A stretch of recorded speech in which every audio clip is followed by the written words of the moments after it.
Ever wondered what a farming sim would look like if you didn't actually do the farming?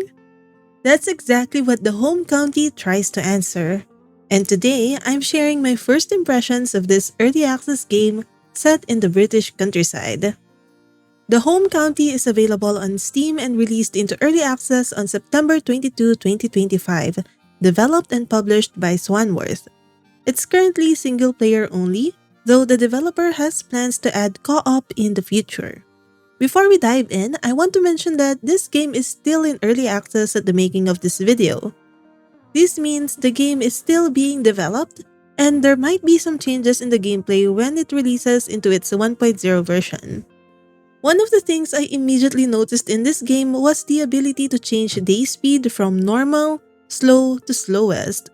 I personally like having normal day speed in my farming sim games, but having this option for cozy games is really helpful for more casual players.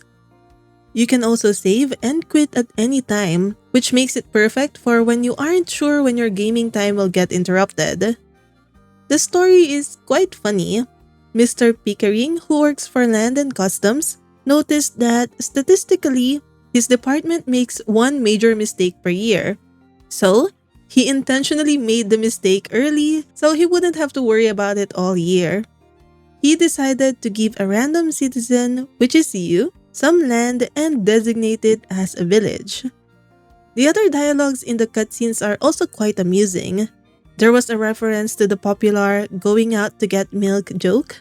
Plus, the signs and interactable objects around the town were personally amusing for me.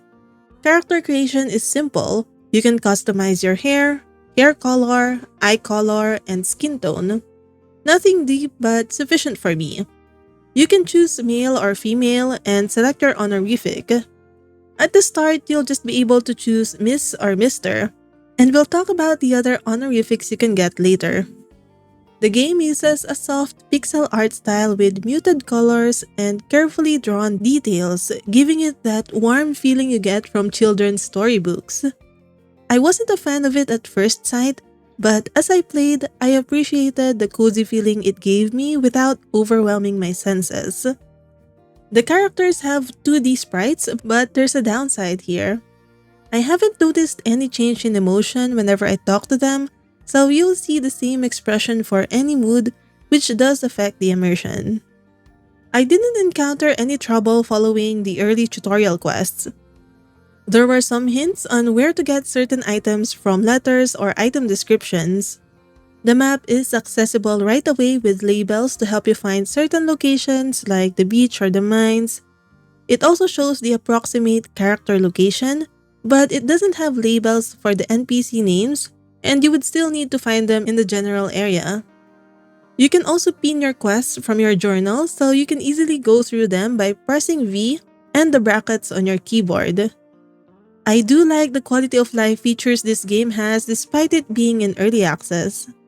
Aside from quests, you can also track and pin certain recipes and items needed for a quest to avoid going back and forth.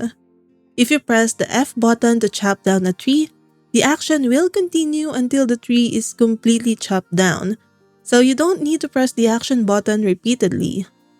You can stop the animation by pressing escape if you want, so you can get out of it quickly if it was just a misclick. The animation for actions is also at a good speed, so it's not too slow or boring. I also find the walking speed sufficient personally. There's also a search function while going through furniture and buildings you can craft. Some of your villagers will ask for specific furniture, and it's nice to have the search function for that. The chests have auto-sort and add to existing items, and in the recent patch, the inventory also now has an auto-sort option. Some of these quality of life features are often missed in a lot of farming sim games, and I appreciate seeing them in an early access release. You can tell how much thought and care was given into making the game. One of the major objectives in this game is to restore the Crystal Garden. You need to donate certain items and collectibles in order to do this. These items can be obtained in different ways like farming, mining, fishing, or even painting. I like how the game lets you choose the deadline for how long it will take for you to finish restoring the garden. especially the I don't want the deadline option for players who don't want the pressure. You also don't need to worry about accidentally selling a needed item since it will have a tag of collectible if you still need to donate it there. There are different village goals that you can work towards. This is where you can get the other honorifics that we talked about earlier, like aiming for aristocratic to earn the lord or lady title, charitable to earn the sir or dame title, or monastic to earn the reverend title. There are also some unique ones like turning your village into cultists or board gamers. Each of these will have specific tasks for you to do in order to get tokens that you can use to upgrade your character, unlock more activities, unlock more areas, and more. You can always change your village goal at any time. One of the things that makes this game unique is that you don't do the farm chores yourself, like growing crops, smelting ore, making artisan goods, or raising animals. Instead, you recruit villagers to do this for you. There are some activities that you will do on your own though, and let's take a look at them.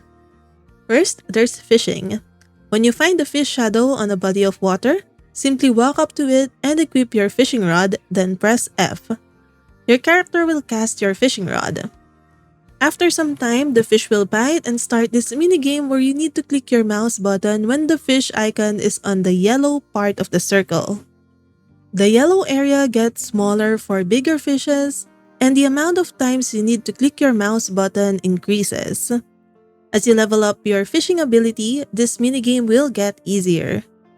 This mechanic takes some getting used to for me because I'm used to clicking my mouse button as soon as I hear the sound of fish biting. However, for this game, the minigame appears right away after you hear that sound, and you need to wait until the fish is in the yellow area before clicking. This has caused me to lose multiple fish on my playthrough. Be careful not to fish too much though, or your character will get smelly and prompt you to take a bath. I think this is a nice little detail. Then there's painting. I find this one amusing because your character will stop in the middle of painting and there would be a prompt for you to do certain things to spark creativity again, like going for a swim, talking to someone, or reading a book. Lastly, let's talk about mining. There are 3 main areas in the map. Each one is divided into different rooms. In order to unlock the next main area, you need to go to the farthest room of the previous main area. In order to progress, you need to find the dynamite in one room. Lighting this up will open the passage to another area. In the mines, you can find ores and other valuable crafting items, but you will also encounter some enemies. When you mine, your stamina gets depleted. When you get hit by enemies, your health gets depleted. When your stamina goes to 0, you will not be able to do any more actions. But if your health goes to 0, your character passes out. You can lose money and items when you do, so be careful down there. Staying up until 1 AM also gives you this penalty, by the way. Each room has a ladder that you can use to quickly get up to safety. Plus, as you go further in the mines, you will be able to get some power-ups like this ranged attack, which is really helpful. I do think that mining is one part of the game that needs more improvement. I find it hard to sometimes see where my character is using their pickaxe, so I lose some unnecessary stamina. Plus, you also use your pickaxe to hit the enemies. I actually like this since it's one less tool to put in my inventory, but it's really hard to tell how far my pickaxe can hit the enemy. It would be helpful to have hitboxes or a highlight on the enemy if it is within range. I also encountered a game-breaking bug when I lit up a fuse, and while that animation was being triggered, I passed out from an enemy attack. This caused a bug where I couldn't light up the fuse anymore and couldn't progress in the mines. The developer was very quick to respond and fix it though, which shows their commitment to improving the game. Aside from those 3 activities, you also need to take care of your villagers by making sure their needs and preferences are attended and by giving them medicine when they are sick. Your villagers will only level up when they are fully happy, so you really need to fulfill their preferences. As the villagers level up, you will unlock more options from their certain craft. For example, more crops will get unlocked as you level up your farmer. The villagers will ask for certain furniture or a bigger house to stay happy. There are also some random quests given via letters or the bulletin board to give you extra income. Then there's this minigame at the pub, which is a card-based battle system. You need to advance in this game to meet the board gamer's town objective. Despite the funny dialogues during cutscenes, I find the NPCs a bit lacking when it comes to normal interactions with them. I never felt the need to get to know them better, and I can easily ignore them. I think this is a downside for players who like interacting with NPCs. Another thing that makes this game different is the lack of seasons. Instead, you get random, erratic weather like suddenly getting 3 days of snowfall. Apparently, the crops are resistant to weather changes like this, so you don't have to worry about it. As I play the game, it's quite easy to tell that the game is still in early access. As I mentioned, I encountered a bug down the mines. And there are some that still feel incomplete, like going on a boat ride during one of your painting sessions. You and the boat just disappear. I actually thought this was a bug at first before I tried painting. After spending time with the home county, here's what stood out to me. On the positive side, the dialogues during cutscenes are unique and funny. I also like this twist in the farming sim genre where you recruit people to do the mundane tasks for you. The quality of life features added are also amazing. I especially like being able to save and quit at any point, and the auto sort and auto stack options for inventory. The search function for crafting and building also helps a lot, and I wish more games had this option. On the downside, decorating the house and the farm did not feel satisfying for me. I couldn't rotate the furniture, and some items just can't get centered like this table and rug. Then, there's a limited number of NPCs at its current build, and the interactions with them lack depth. The game can also feel a little slow at times when you still don't have enough money to unlock the next parts of the game. I sometimes found myself just fishing or painting for the whole day. I actually don't mind this, but it could be an issue to some players. Here's my bottom line. The home county is worth trying if you want something different from typical farming sims, and you enjoy collection-based gameplay like the Crystal Garden system. It's also appealing if you like being part of early access communities and watching games evolve. Just be prepared for shallow NPC interactions and the usual early access rough edges. So what do you think of this game?